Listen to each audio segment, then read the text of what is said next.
बिस्मिल्लाहिर्रहमानिर्रहीम।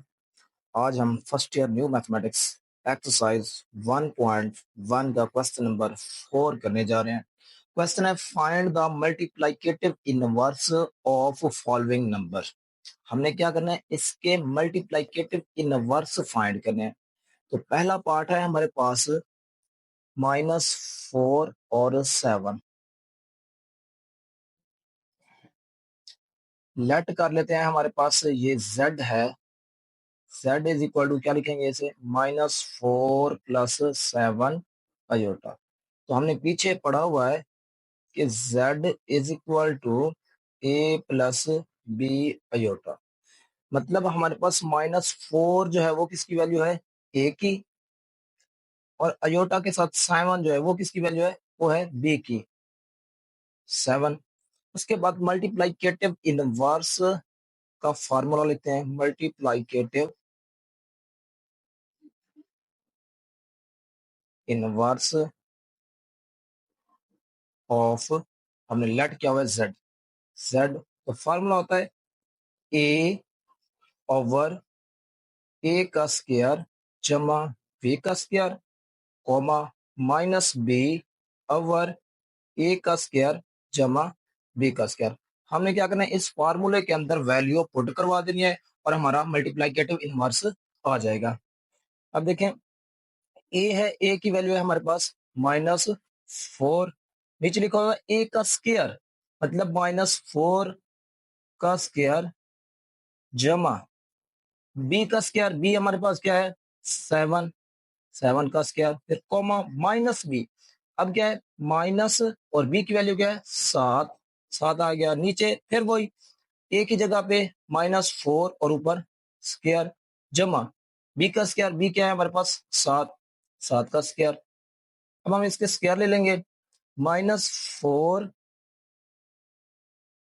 -4² 16 जमा 7² 49, कॉमा -7, -4² 16 जमा 7² 49,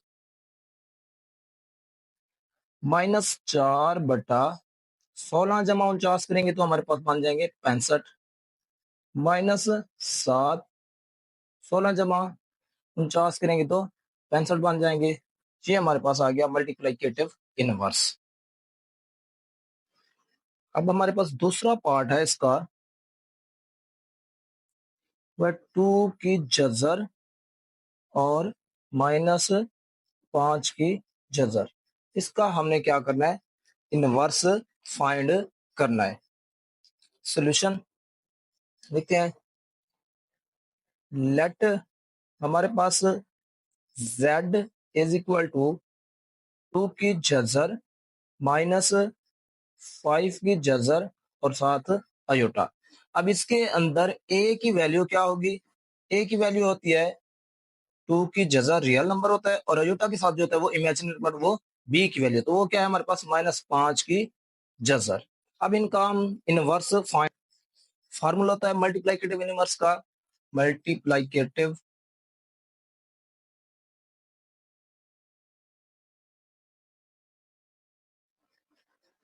इनवर्स ऑफ z। फार्मूला होता है इसका a/a² जमा b², कॉमा -b/a² जमा b²। तो ये इसका फार्मूला। अब हम क्या करेंगे, फार्मूले के अंदर वैल्यू पुट करवा देंगे। वैल्यू a की वैल्यू क्या है हमारे पास, 2 की जजर, और नीचे a² मतलब 2 की जजर का स्क्वायर जमा b की वैल्यू क्या होती है, -5 की जजर का स्क्वायर, कॉमा फिर -b। ये -b के साथ भी माइनस है और b की वैल्यू के साथ भी माइनस है, तो क्या बन जाएगा, ये माइनस माइनस प्लस 5 की जजर, नीचे क्या लिखेंगे, a², वो है 2 की जजर का स्क्वायर बन जाएगा, प्लस b की वैल्यू है हमारे पास -5 की जजर का स्क्वायर। अब 2 की जजर, ये स्क्वायर से जजर क्या हो जाएगी, कैंसिल, तो बचेगा 2 जमा इस माइनस को स्क्वायर ने प्लस करना है, फिर ये स्क्वायर से जजर भी क्या हो जाएगी, कैंसल, तो नीचे क्या बच जाएगा बाकी 5। 5 की जजर, यहाँ पे भी वही 2 की जजर से स्क्वायर कैंसल, प्लस 5 आ जाएगा, और नीचे 2 की जजर, अब कितने बन जाएंगे, 2 जमा 5 7। इधर कितने बन जाएंगे, 5 की जजर बटा 7। तो ये हमारे पास दूसरा पार्ट भी सॉल्व हो गया। तीसरा पार्ट रह गया हमारे पास। तीसरा पार्ट है क्वेश्चन, वो 1 into 0। इसको हम सॉल्व करते हैं। देखें सॉल्यूशन के अंदर इसे हम z कॉम्प्लेक्स नंबर की फॉर्म में लिखते हैं। पहले लेट z क्या बन जाएगा, 1 + 0 अयोटा। a की वैल्यू क्या होगी 1 और b की वैल्यू 0। अब इनका हम मल्टीप्लाइकेटिव इनवर्स फाइंड करते हैं। क्या फार्मूला होता है multiplicative inverse, multiplicative inverse of z। Formula होता है हमारे पास a का स्क्वायर जमा b का स्क्वायर कॉमा माइनस b/a का स्क्वायर जमा b का स्क्वायर। ये फार्मूला है। अब हम फार्मूले के अंदर वैल्यू पुट करवा देंगे।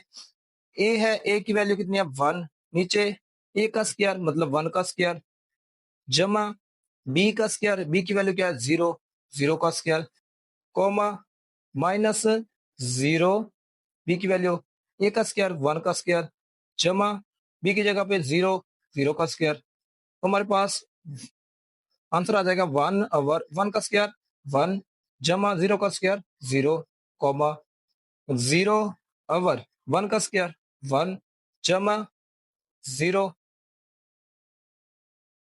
1,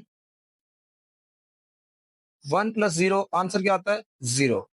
सॉरी 1 + 1 आंसर, 1 + 0 आंसर आता है 1, 0, 1 + 0 1, 1/1 आंसर 1, 0 समथिंग आंसर क्या आता है 0। तो ये हमारे पास आ गया मल्टीप्लाइकेटिव इनवर्स।